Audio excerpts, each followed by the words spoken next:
welcome to the channel and another podcast. I'm really pleased to have been joined today by Margie.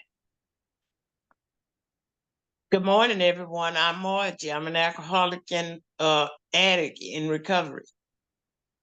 Lovely. Paul, recovered addict, Peterhead, Scotland. Glad to be here, glad to be clean. So there's going to be various resources posted on the screen. We've got current male and female sponsorship lists that we can send you out directly.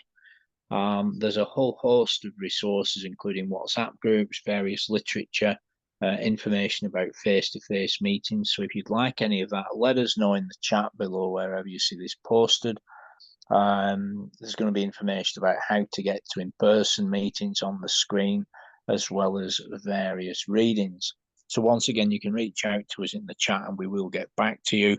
Bear in mind, you can pause, rewind, fast forward and share this podcast wherever you will. If you're willing to like and share and subscribe, that will help the channel and help the message go out to more folk. So yeah, without further ado, it gives me great pleasure to be joined by my friend in Texas. So without further ado, I'm just going to hand the floor up to Margie, who's going to share her story of experience, strength and hope with us today. Over to you. Thank you, Paul. Hello, everyone. My name is Margie. I'm a recovering alcoholic and addict today. And I also have 4 months clean today. And that's awesome for me. I got introduced to Alcoholics Anonymous back in 1985. My husband was a bad drunk and he had went to jail. And the judge told him he had to go to AA meetings 3 times a week and get his paper signed. So I would go with him. And I thought all them people now had a problem, man. What's wrong with them telling them folks all their business like that?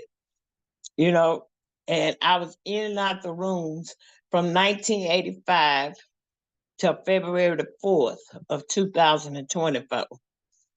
Now, I learned a lot of things along the way about the meetings and stuff. I just didn't want to accept it. You know, I didn't think I had a problem with drugs and alcohol, you know, because I was the life of the party when we get started. But I noticed something this time. All them years that I was in and out, I never told the truth.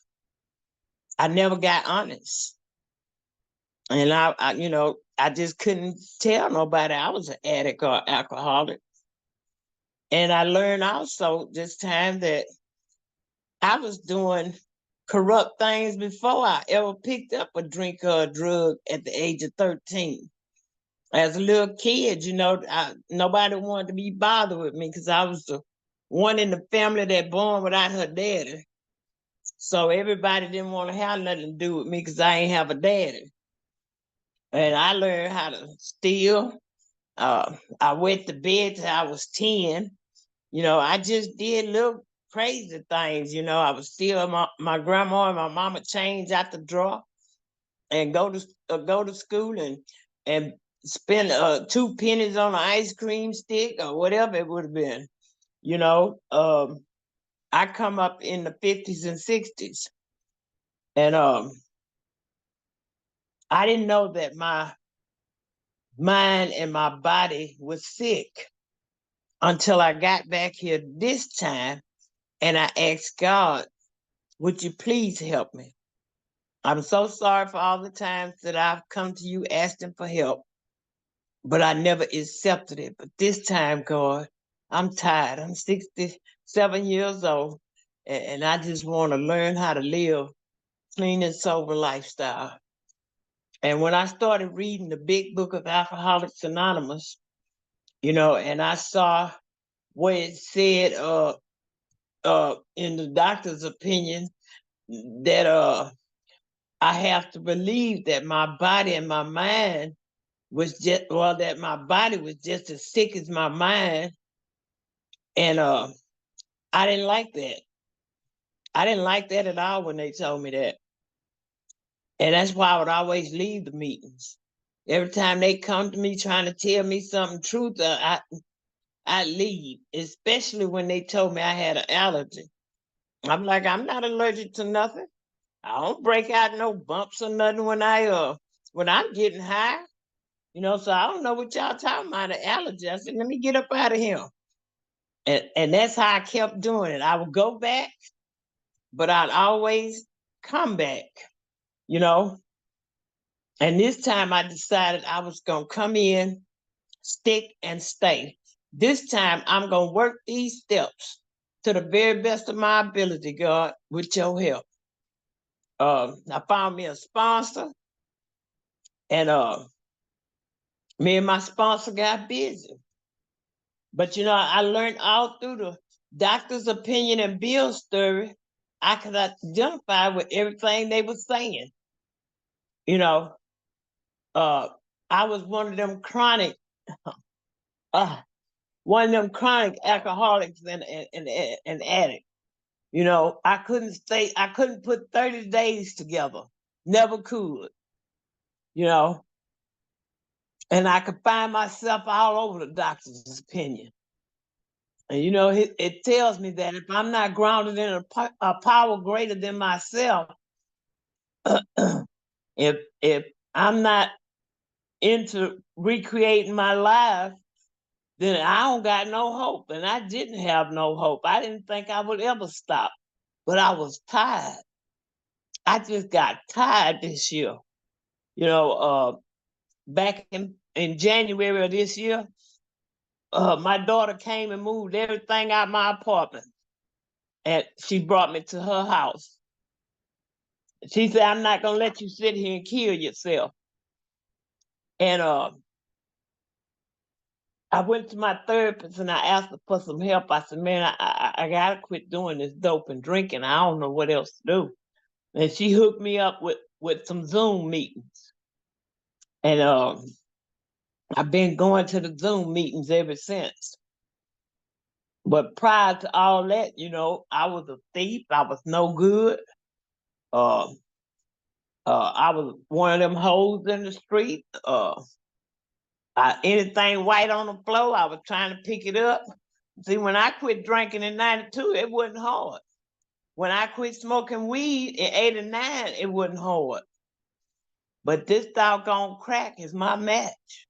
He was my match. He became my master. I always said I would never let nobody pimp me on the streets to sell my body. But crack cocaine pimped me. No matter how tired I was, how sleepy I was, when it was ready, when my body was ready to get a hit, my mind said, let's go. And we went. I was very embarrassed this time to come back in because of my age. You've been trying to get sober since 85 and you just not making it in 2024. Oh, what people ain't gonna say about you? And then I flipped that thought and said, forget them. I'm not worried about what people gonna think about me or what they gonna say about me. That's their business. That's gonna be between them and their God.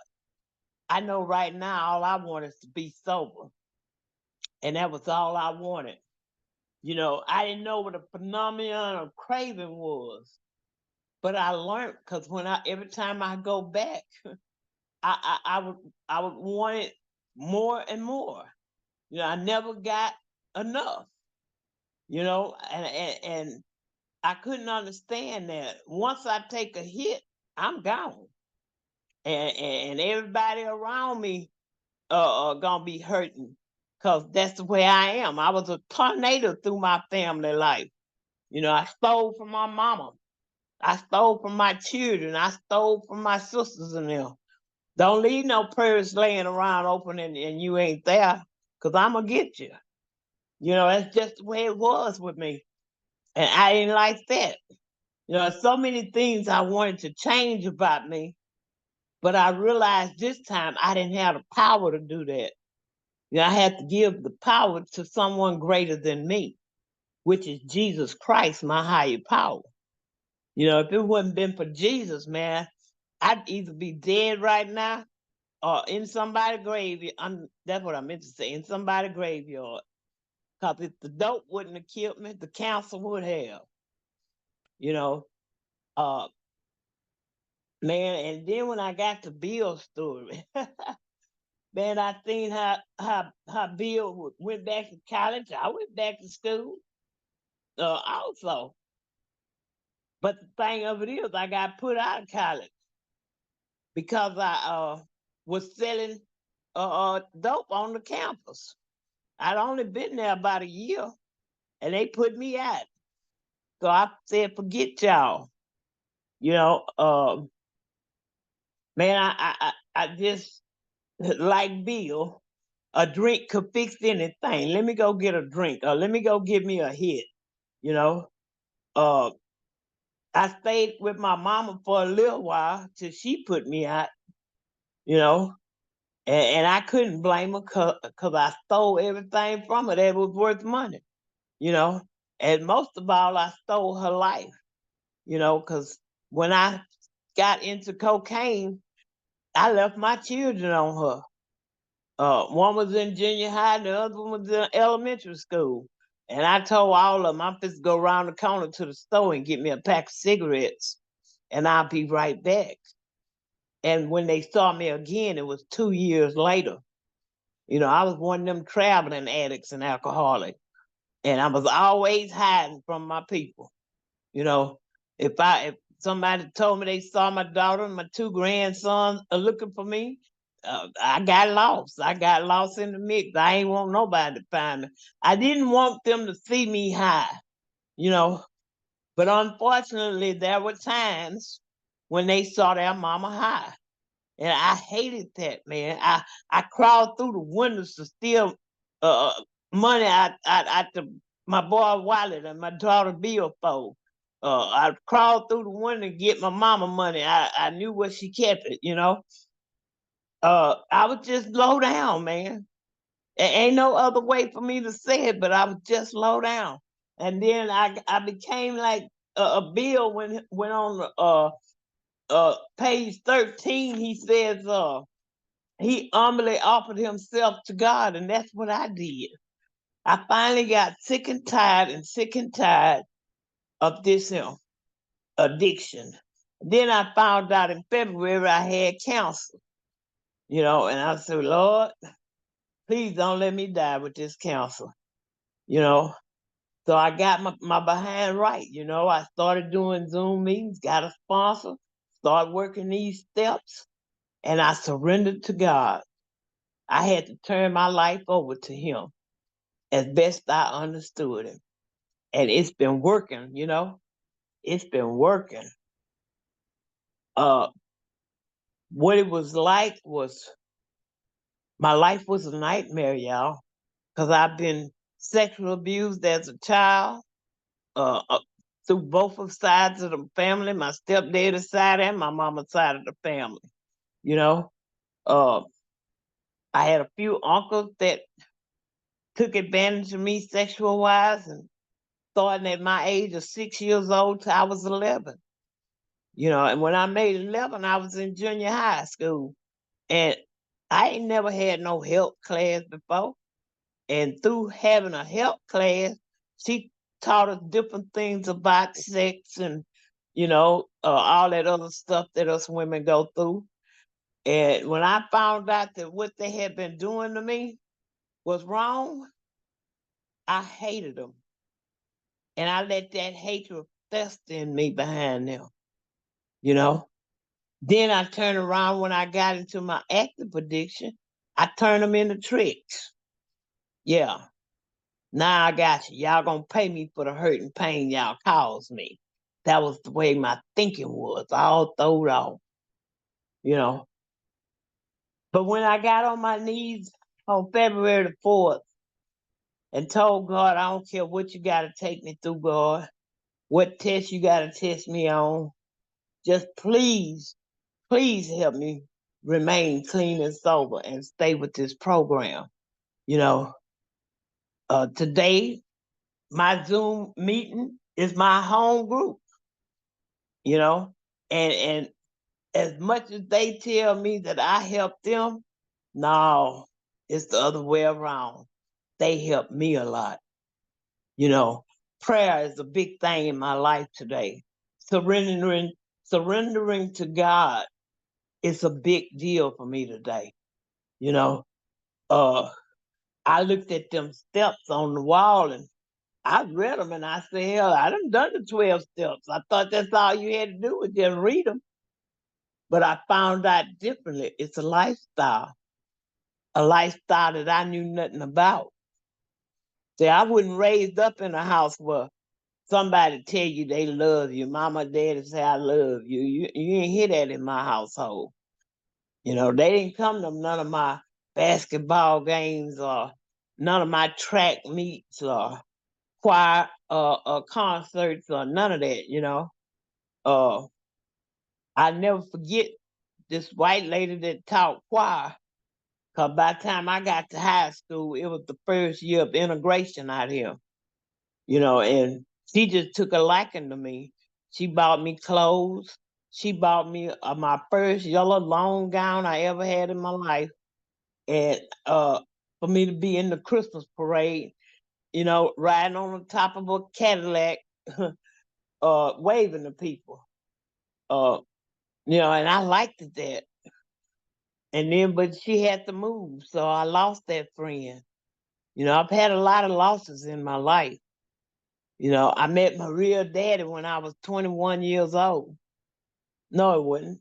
I was older than that because I had my first child.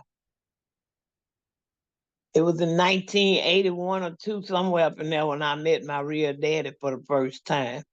And that didn't last long because he was a pervert trying to rub on me. I'm just stepping out the tub. Man, get out of here with me. I don't need no help, you know? And I said to myself, I'm going to have to get up out of here, God, because I'm not fit to go through what I went through as a kid, because I'm not a kid no more. You know, I'm an adult. And baby, I walked out that house and I was in Philadelphia, Pennsylvania. Didn't know a soul but him. I walked out of that doggone house and I got me a little apartment. I got me a job. Then I found out I was pregnant. I called my mama. I said, Mama, can I come home? I came home and I had my baby. Her dad has never been a part of her life. Uh, both of us have tried to find out where he at, but we haven't been as successful at it. But you know, man, y'all just don't know how grateful I am that God has changed my life. You know, uh, I've learned that I don't have to steal today. You know, now when I go to the stores, I don't even bring a purse in the store with me. You know, so they can't be looking at me to say I stole something. Cause I don't have, a lot of times I don't have no pockets on my blue jeans, you know, a dress, whatever I got on. Uh, I just do things differently now, you know. Whereas where I used to hate and couldn't stand my family because they all acted like they were better than me because I was the only one in the family out of six of us that ever strayed out as far as I did when it comes to drugs and alcohol. You know, my mama raised my daughter and my son. My daughter graduated from high school and I was nowhere around. Uh, my son, when he turned 18, he only lived 2 weeks after that, and he was killed by a girl on her way to get her some drugs. And I know her, you know, and I tried everything to hurt that girl. But one day God set my behind down. I got busted and ended up 3 years in the penitentiary, you know.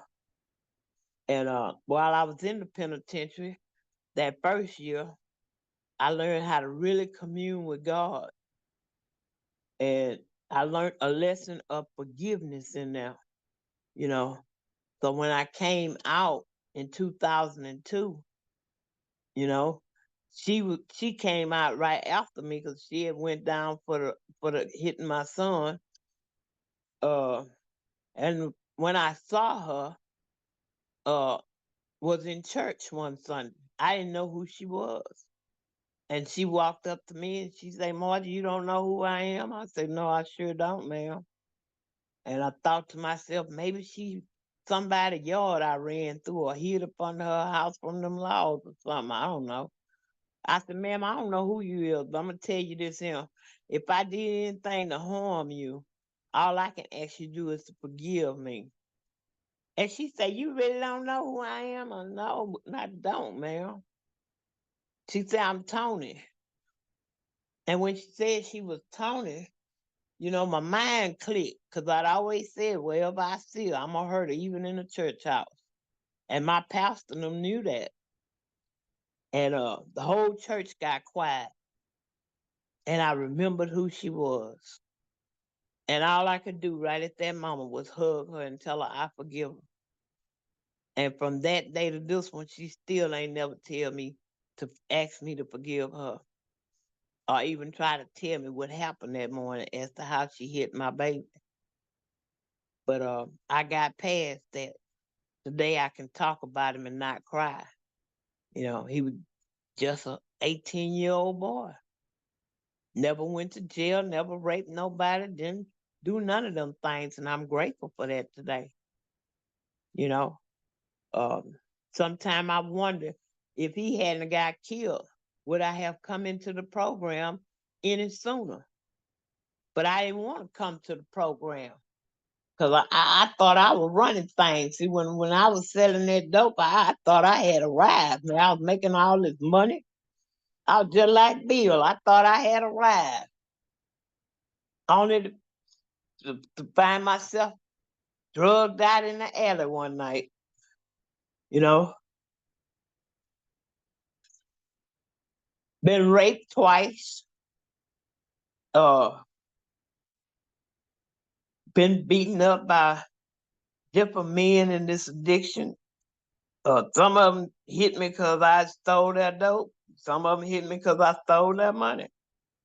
You know, I'm learning this time that my grandma used to say, Margie, Ann, you gonna reap what you sow. Well, I didn't never understand that.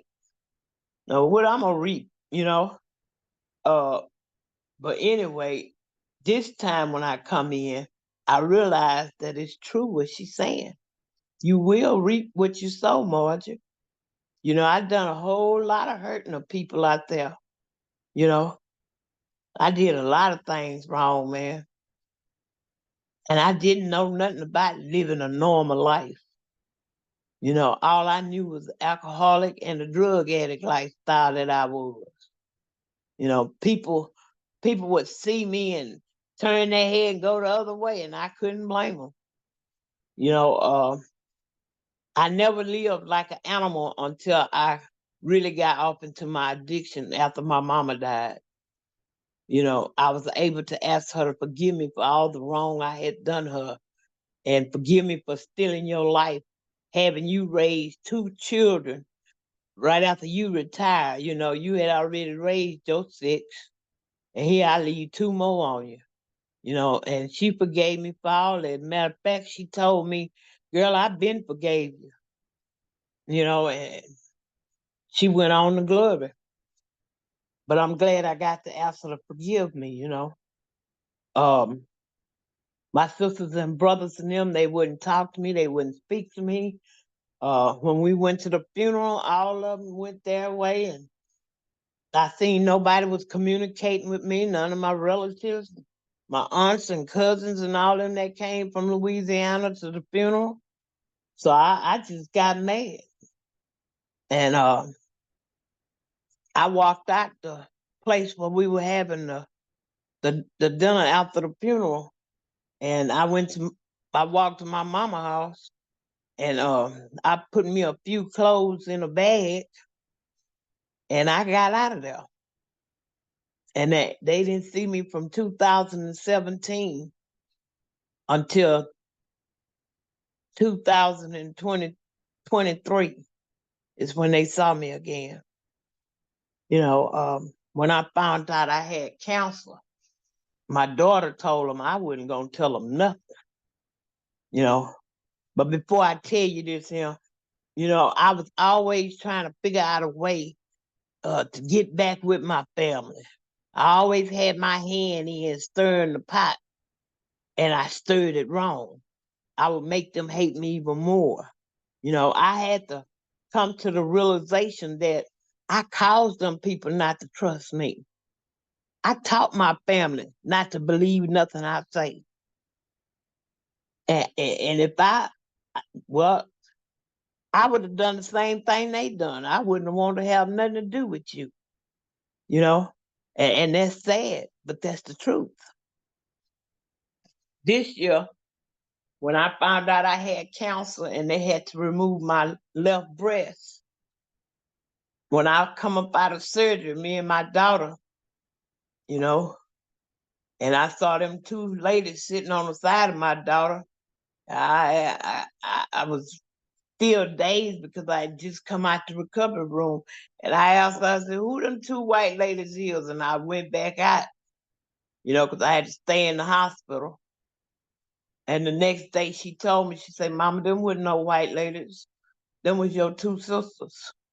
And I couldn't believe it. They came to the hospital and sat with you while I was in surgery. She said, yes, ma'am. And I found that odd. And when I came home from the hospital, every last one of them came here. They brought all kind of food in. My brothers, my sisters, my daughter, my grandchildren, my nieces and nephews. This apartment was so full of people. It was just unreal. I couldn't believe why y'all here. After all these years that y'all ain't answering y'all phone to me and stuff. And then I had to catch myself and tell myself to shut up. See, you trying to bring up the past. That ain't for you to do, Margie. Leave that alone. God gonna fix the family, not me. And he did, because today I have relationships with my sisters and brothers. They come by here and they come see about me. And they tell me how they love me. And they forgive me for all the wrong I did to them. So I'm grateful for that, man. I'm so grateful. I mean, He has given me so much more than what I had ever asked for. I like being at peace with myself. I'm grateful that I don't have that argument in my head no more. See, I was chaotic without nobody, because I'd argue back and forth with me and this addiction. I just now I'm just so grateful today. I mean, I can't believe it. I got my sisters and brothers back in my life. My sister gonna want to meet me today because this is my 4th month being clean and sober, and they want to meet me. I guess they're gonna take me to lunch or something after I do my treatment. But I thank God today for my family. I have a beautiful family, and they all got their own set of problems, and they living right. And now I'm starting to live right. This program has given me more than I could have ever asked for. But the thing that really did it is about my 7th or 8th day during the Zoom meeting, I asked about a sponsor, and someone gave me their phone number, and I called him, and he took me through the steps before I had 60 days, all 12 of them, writing them down on paper. I don't know, man. Today, if you are in active addiction today, I can't tell you what to do because nobody can tell me what to do. But what I can do, like I always do, is pray for every addict that's still out there in active addiction and ask God to give them a change of heart. See, I had to get my heart repaired because my heart was so corrupted. And that's what my God, Jesus Christ, look at my heart, and he seen this time I wasn't playing. And that's why I know that's why I live clean and sober every day. I love Jesus, man. Sometime after the meeting, a few of us, we studied some scriptures. I mean, my life has changed.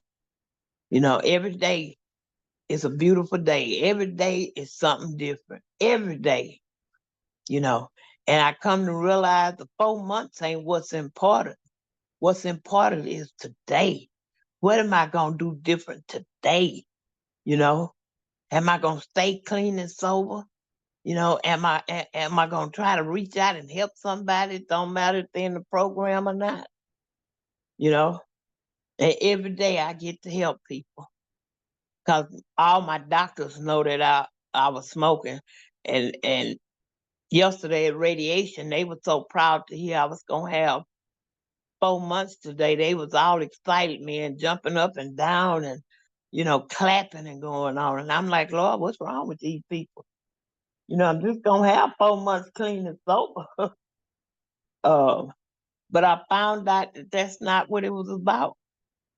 You know, I guess it brings them great pleasure when they doing them treatments of radiation and chemo to see people get off them drugs and alcohol, you know, and they were just as happy for me than I was for myself, you know. Uh, I like coming on and telling people, about my life today. I'm not ashamed, you know, and it's sad because I look back over my life, man, and I had so much good going for me. But see, I tore it up. Didn't nobody have to tear it up for me. I tore my own life up because I chose to put that mess in my body, you know. And every time God gave me the chance to go in there and try to get myself cleaned up, shoot, I walk out. Nah, man, I got to go get high. And I don't have to do that today. I don't have to go get high today. And that's a blessing. Man, I talk with women today in a decent and normal fashion, We talk. I can talk to men today and not be trying to figure out what they got in their pocket or what I can get. Because that is not soberness. That's not clean and sober. But what is clean and sober is I can talk to a man today or a woman and not want nothing from them but their concern and their love, their understanding and their forgiveness. And all my cousins and uncles and them that sexual abused me as a child, they all gone except for one. And he in the hospital right now with a heart attack. So I asked my daughter when she come back out here, would she take me to see him? And she like, what you want to go see him for? So you can uh, bring back all them old memories and get start back getting high. I said, no, I just want to let him know I forgive him for what he did to me, but I need him to forgive me how I made him out of a trick. When you come into recovery, you take responsibility for things, You hold yourself accountable for things you've done. See, God know I want to be clean and sober because I do everything different today. I talk to him first. When I get up, I ask him, what we going to do today, Jesus? Where we going? Who we going to meet? Who you going to place in front of me to help today? Because when people see me, they don't believe I'm sober anyway because of all the years, I guess, that I was out there. But I'm grateful that I lived through all them 50-some years I was out there drinking and drugging, not sleeping for 5 or 6 days, not bathing, stinking like worse than a skunk. And I know y'all know what a skunk is. Just didn't have nothing going for me when I was out there. And today I can see that, man. I was always asking God, can you give me a good husband? How you gonna give me a good husband and I'm just as no good?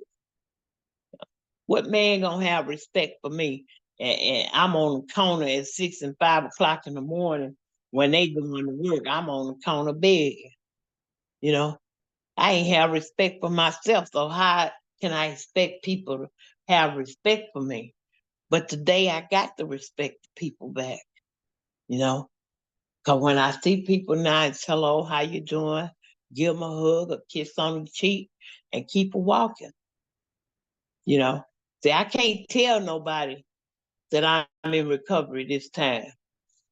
Because I told that lie so many times, you know. So today I let them see how I live and what my lifestyle is about. I don't need nobody's approval today to be clean and sober. You know, they ain't got to pat me on the back. They don't have to say congratulations. They ain't got to say nothing. You know, I just enjoy my life the way it is, and I live it the way God give it to me every day. And that's the greatest thing I could have ever done, because I didn't never obey nobody. You know, I didn't never obey nobody.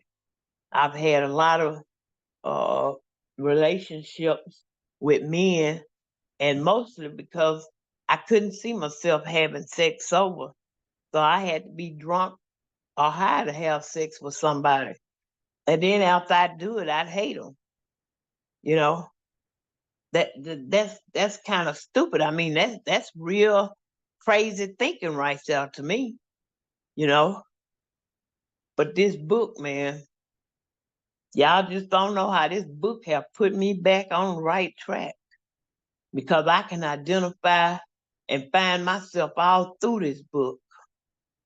You know, just like the acceptance part of the book. You know, I couldn't accept nothing. You know, you ain't fit to tell me that I'm a drug addict or a drunk. You ain't fit to tell me none of them things, because I ain't fit to accept that, because I'm not like that. And that was bull crap. I was everything they were telling me I was. But it took me to come into this program to see that. When I did my 4th step, man, I was on the paper more than anybody else. I caused me more harm than anybody else ever caused me. See, in this program, it's about getting rigorously honest with yourself. And but for so many years, I couldn't do that. In chapter 5 of the big book, man, where they say some of them was born like that, they couldn't get rigorously honest. That was me. I had the drug was just something to numb me out. But I had mental problems way before I even drank the drug, you know. And I found that out coming up in here. Today I got me a psychiatrist, I got me a therapist, I got a sponsor, and I got a whole group of people that cares about me and my welfare today, you know. And I love that, man. Today we was talking in the meeting earlier about love and tolerance. You know, I used to a lot of times couldn't tolerate myself, let alone somebody else. If I ain't love me, how could I love you? You know, I misused that word love so bad. You know, I ain't know nothing about loving nobody. I didn't. But today I do. You know, I'm concerned about other people today. It doesn't matter what color you are, if you're big, small, rich, poor, it don't matter. I just have a genuine concern for people. I see them in the stores and their little children crying and hollering for something, and they ain't got enough money to give it to them. I tell them, God, won't you bless her with some extra change so she can buy what that kid needs? A few times I have told them, "Oh, just let her put it on the counter. I pay for it, ma'am." You know, I'm just amazed at how God has changed me from a ruthless, ugly, no good sinner like I was. That I am somebody. I'm like that beautiful swan floating on top of the water today. I mean, when I tell you He has changed me, He has changed me. But I had to first get honest with Him. I had to admit I had a problem in order to help me with the problem. Yeah. See, and that kind of thrown me a little bit when I was doing these steps. My sponsor kept asking me, "Do you have a problem? Can you read step 1 and be rigorously honest about it?" I thought a second, and then I say, "Yeah, Yeah, because I just wanted to be clean, and I didn't care what I had to go through to get there. And I did that. I admitted I had a problem. Because when I smoke crack cocaine, I lose all control. You know, I don't want to stop until the last dime is gone out my pocket. And today I don't have to do that. Today I can keep that money and I can go do something good for myself. Then I'm gonna tell you this here story. Before I moved where I'm at right now, I was living where I didn't pay but $248 in rent. And God blessed me to have all the rest of my money for me. But instead of me doing good with the money, I'd go out and smoke it all up. Then I look crazy after I'm broke or ain't got no food in the house because I ain't have enough sense to go make groceries. You know, just a terrible lifestyle. But today I don't have to live like that. Today I have to use my whole check to pay my rent. And I'm okay with that because when I was blessed to not have to pay so much in rent, I didn't know how to do it. I used it. I did what I wanted to do. It was about Margie doing what she wanted to do. Ain't nobody can tell me what to do with my money. Well, now today I ain't got no money because my whole Social Security check go on my rent and my light bill. But one thing about it, I got a beautiful place now. People ain't running in and out of my house trying to sell dope and smoke dope. You know, man, I'm so grateful to God for my daughter, the way she come back into my life and have accepted me. And she happened to live here with me from February to last Saturday. And she got a chance to see how I live. You know, she know her mama ain't going back out there no more. And that she know for the first time ever in her 46 years of being on earth. You know, man, I wouldn't tell nobody not to come to NA, CA, or AA. Whichever one of them A's help you, it's good. Because I go to all of them meetings, AA, CA, and NA. But I love my home group of CA. They help me a lot. Yeah.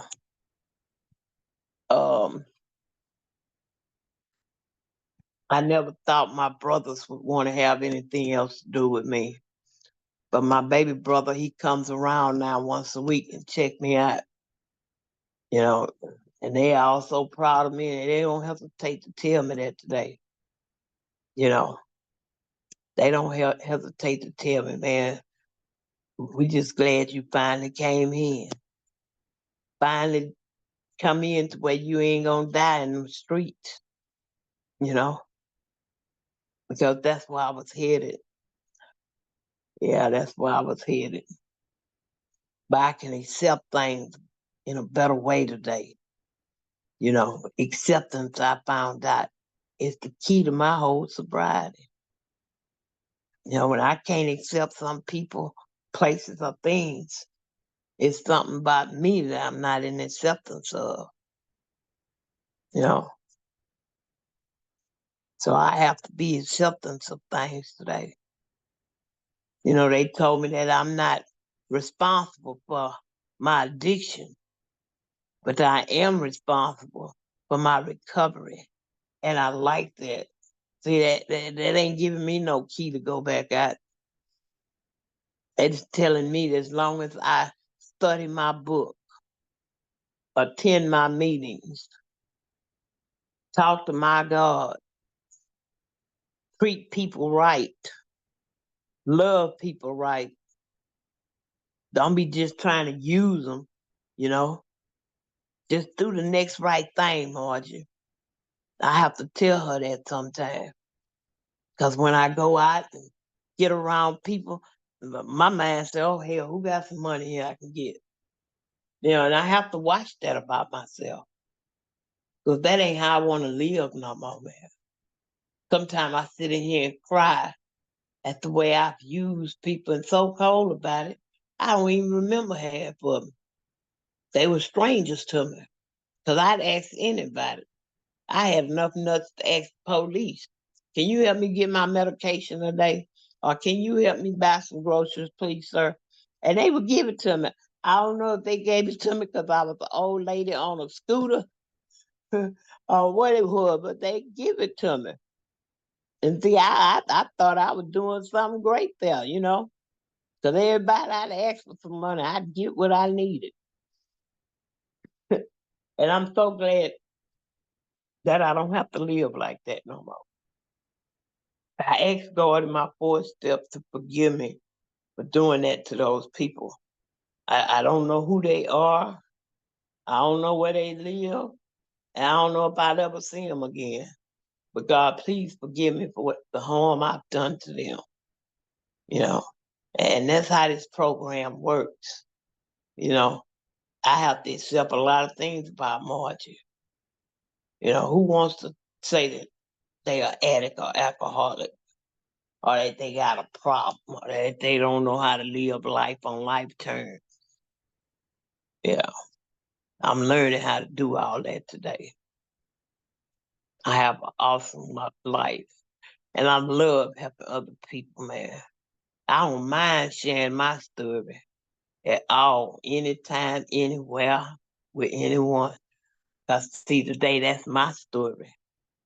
I don't care what you say about me, what you think about me. Just let me go on about my business. You ain't got to have nothing to do with me, you know.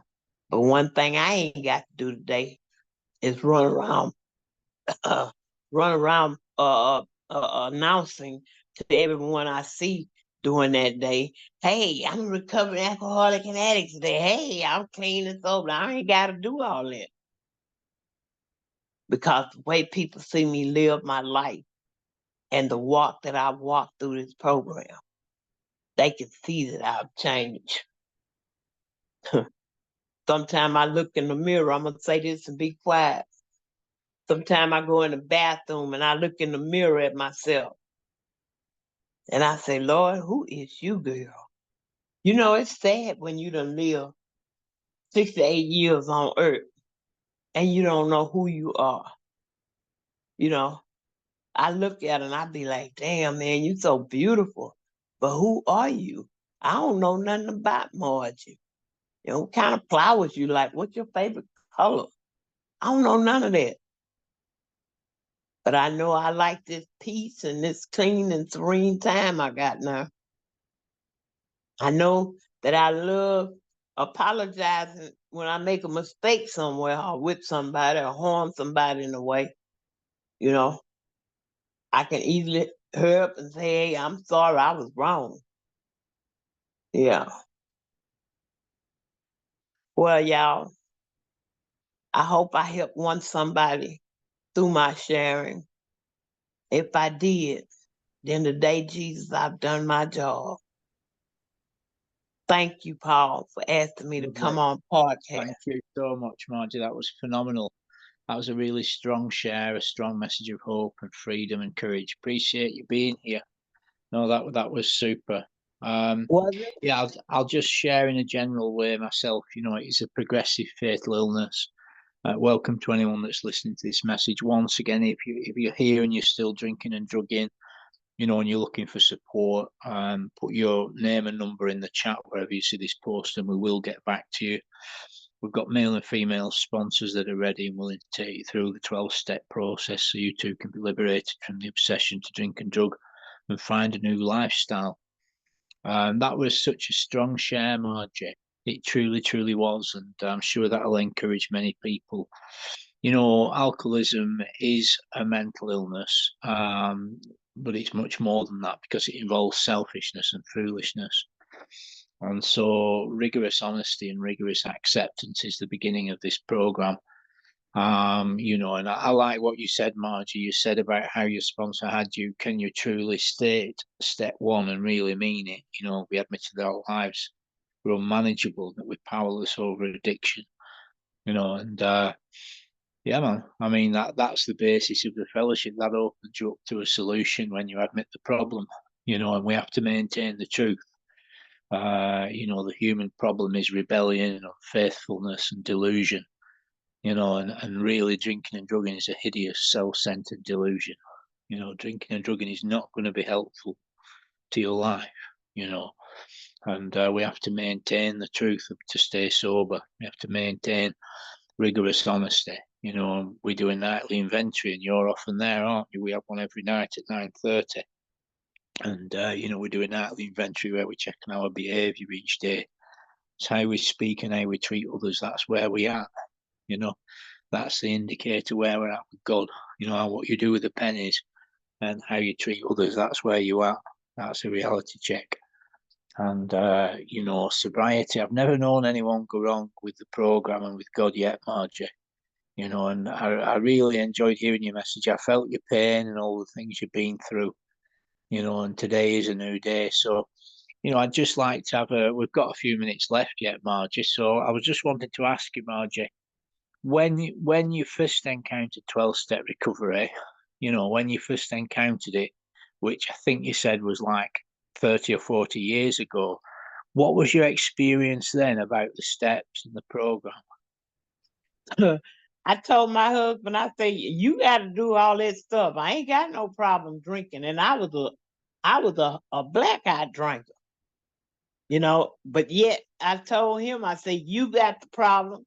You got to deal with these people, not me. I'm just here to support you. It took me a few years after 1985 to come to realize that, hey, Margie, you got a problem. After he and I divorced, I finally accepted that I needed some kind of help, but I ain't need AA help, But I was lying to myself, and I lied to myself for many years because I've been on these streets and smoking and drinking and stuff since I was 13 years old, and I'm 68 now. So that's a long time to be out there. I think that's well over 50 years of my life I gave to this addiction. And I ain't got no more to give it now. And I'm grateful. Yeah. And it's the language of the heart that we're sharing here, isn't it? Love, Yes, it truth, is. honesty. We have to learn to think the truth, to speak the truth, and to walk in the truth. We've got to stay real, Yeah. stay sober. We've got to be vigilant because the enemy, the devil, the lower power, alcoholism, creeps about. It's very sneaky and subtle, and we have Yes, to it be is. vigilant. We have to be vigilant. There was a bit in the book on the screen there about resentment. We've got to be vigilant because many of us come in with very low self-image and self-worth, and it's possible to get tripped up by anger and resentment because we tie that into self-image and self-worth. Yeah. And so we've got to be rigorously honest and proactive, and yet we've got to be kind with ourselves as well. So let's remind ourselves that someone dies at every 7 seconds of addiction. So we've been doing this podcast 50 minutes. That's something like over 400 people have died of addiction while we've been recording this podcast. That doesn't include Wow. people. Yeah, that's reality. And that doesn't include people that have topped themselves or that have died years after giving up drugs from complications in their bodies. So the statistics are terrifying. It's a progressive fatal illness. The condition worsens. However, our message is hope. Our promise is freedom. That any addict can quit drugging and drinking and find a new lifestyle. And a lot of people have trouble with alcohol. Alcohol is medically and scientifically a drug. If someone is an alcohol addict, they are a drug addict, whether they like it or Yeah. not. Alcohol addict is a drug addict. Yeah. And and it's a very, very serious drug. And all the kinds. I think over 60% of violent crime involves alcohol or other drugs, and marital violence, vandalism, muggings, all kinds of wickedness as a result of drink and drugs. But Yeah. the ripple effect of staying clean and in that solution, Margie, and learning how to live clean and see other people encouraged Tell me this: what would you say is the importance of building and developing a sober network in your sobriety? Well, first I have to have this relationship with God. I got to be honest with him because he already know. He just want to hear me say it, you know. After I get my relationship started good with God, then I gotta work honestly with a sponsor. You know, I have to work these steps. I have to live them every day. You know, I make a prayer out of my steps sometimes. You know, I'm powerless. I don't finally come to believe God. And today I'm turning my will and life over to the care of you as I understand you.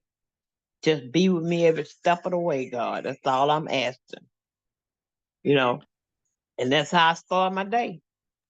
What about a sober network? Have you found that to be an important aspect of your recovery, building a sober network?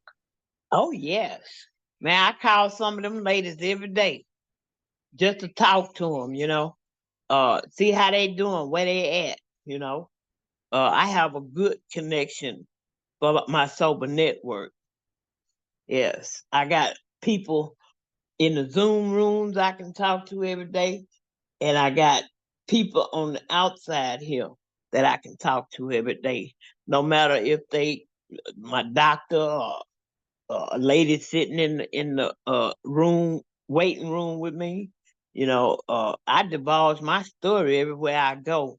Long as I keep telling the truth, I have it made. As long as I live the truth. See, I can't live that lie no more about I don't know how to live. I can't say that no more because I've learned. But the most important thing is today is to learn to treat yourself right. You know, learn to respect yourself. Learn to forgive yourself. Learn the self-care for yourself, you know.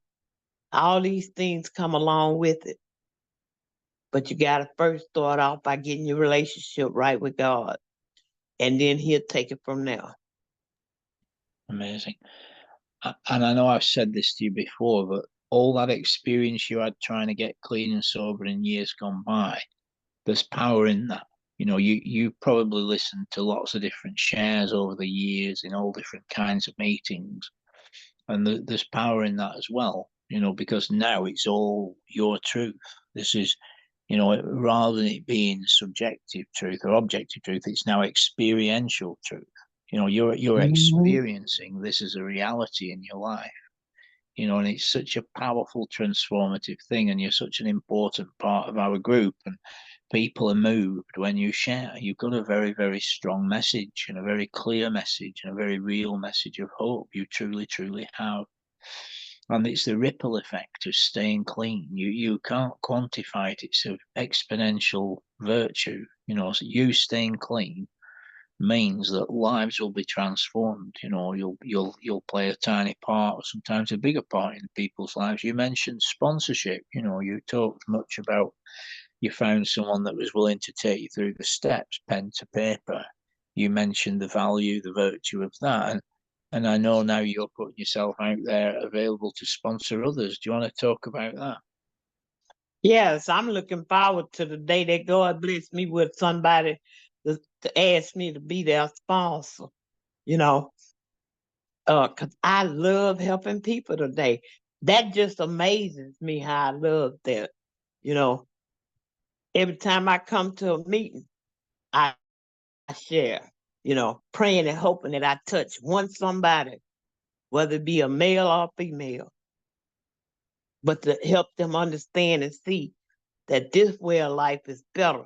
Because if he can do it for a person that's been out there over 50 years and then bring me in and I ain't crazy or lost no limbs or nothing behind it, then it's got to be real. But the one thing I got to be real with is me. So if I ain't honest with me, I'm going to be honest with God and you. You know, I told that man when me and him started talking on the phone about recovery and steps and stuff. I said, man, I don't care what we have to do, how we got to do it. Just let's do it. He say, "Wow, man, I ain't never had nobody begging me to come on and do the steps." I said, "You ain't probably never had a drug addict and an alcoholic like me either." Yeah. You get tired of living out there like that, man. I was ashamed of myself in the end of my addiction, man, because I was thinking dirty and nasty. I didn't even want to be around me, but I ain't have no choice. I had to, you know, something else, man. Yes, it is. Well, it's been a delight having you here this afternoon, Margie. It really has been a power of example and a powerful share. I really appreciate you. So we're coming towards the end of the podcast now. I'd like to just give you a minute to gather your thoughts. If there's any other message you'd like to share with our listeners this afternoon, I'm sure there'll be a mixture of people that are living clean in the solution and probably some new people listening to this message in the future, Margie. So is there anything you'd like to add? Yes. I like to say, be truthful to yourself. We can't continue to blame others for our life because we the one went out there and lived it like this here. You know, every day I chose to pick up that pipe, that bottle, or that pill, or that joint. You know, I don't have to do that no more. I found out that any addict, don't have to use drugs and alcohol no more. They can stop. But we got to have something to work with. And if you don't think you need a sponsor, then, I'll just keep praying that you come to believe that because we all need a sponsor. We all need somebody to help us. We weren't made to be alone and tear our life up. You know, we got to have somebody helping us along the way. Because if you like me, the type of dope fiend I was, I ain't know nothing about paying no bills or none of that. The only thing I did was barely pay a little rent to keep a roof over my head because I don't want to go back to sleeping on that cardboard box under the bridge. That's what I didn't want. So that's why I work as hard as I do today in the program. Thank y'all for letting me share. Thank I you. enjoyed you, Paul. I Super. enjoyed the order. Mm-hmm. Yeah. Lovely. Now, on the screen now, family, is this channel, and there is currently 88 videos on there. That's my friend Rob S. in England came and recorded a podcast a little while ago. My other friend Kando in Zambia, Eden with his 8 year celebration. So there's lots of podcasts. Darren there from England. There's Harrison. I was talking to him this afternoon. Brian, he was on the meeting earlier. So all these podcasts are here, folks, for you to listen to at any time, and you can forward them to folks. There's a vast range of personal stories, and there's podcasts on each of the 12 steps. There's one called the ABCs of Addiction and the Spiritual Experience. There's lots of really good ones we've had somewhere. There's been several of us talking about recovery. There's podcasts on the traditions. So there's a whole range of broadcasts on here going back now 2 or 3 years. So do feel free to share this channel with other folk. There's a lot of help and support. And once again, there's a lot of resources available. So if you're listening to this message and you're still drinking and drugging, in a moment, there's going to be a meeting screen on the screen, which you can pause and screenshot. But just now, I want to talk about resources. We've got a vast range of resources on the screen today. During Margie's lovely share was some chapters from a chapter called How It Works in our basic text, Alcoholics Anonymous, often called the Big Book. Our secondary book will be the 12 Steps and 12 Traditions. Now, there's a wonderful free app called Everything AA. It's a completely free app. It truly is a phenomenal app. And on there, you can read or listen to the big book, the 12 and 12, and the entire collection of something called the Joe and Charlie tapes, which for decades now have been the go-to thing to listen to about the steps. So, I'd suggest getting the Everything AA app. So on the screen now is a screen, all those meetings on the screen there on every single day, and they're public. international meetings. Everyone's welcome at those meetings. Me and Margie are often to be found at a phenomenally healthy group called We Can Recover that's on three times every day, 2 o'clock, 8 o'clock, 9:30 UK time. Everyone is welcome. So virtually all the meetings nowadays are on a free app called Zoom. So without further ado, it just remains to thank you once again, Margie, for your time today. Thank you for giving me your time to do this today. You're welcome. So stay strong, family, in the solution. We can recover. It's a we thing. So stay connected. And once again, if you're looking for sponsorship or resources, just put your number in the chat and we will get back to you. Okay, Margie, shall we pray out with the wee version of the Serenity Prayer?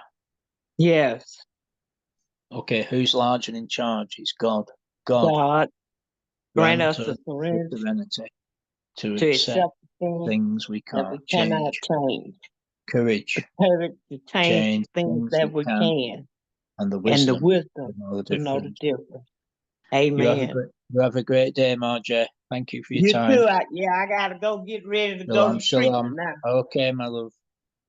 Thanks for sharing today. Thanks for being here and carrying the message. Thank you.